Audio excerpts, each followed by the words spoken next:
đi quá phải ơi bạn ơi ây da bạn ơi bạn ơi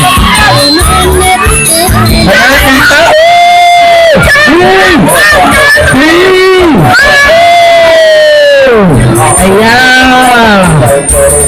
ta ta đi đó mình những phạt ao ha lấy tập tập hay rồi tập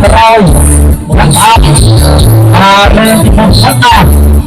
với ta làm cái hay ra này mình mang tôi chúa mà còn cái bài tay này vô luôn á được chuyện to á tập gì vô ai tập rác mà đi luôn á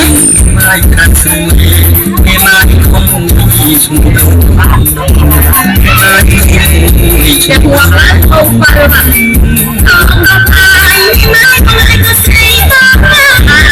cho kênh Ghiền Mì Gõ để không bỏ lỡ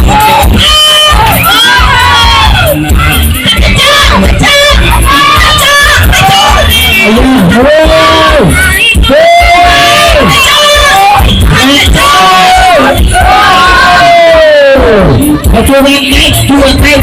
quay giờ đây chưa cái câu mà quay rồi và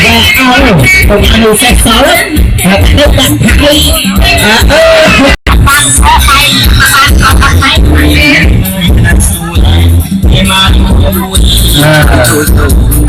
và một số và bay bay mà ông tham với mình tới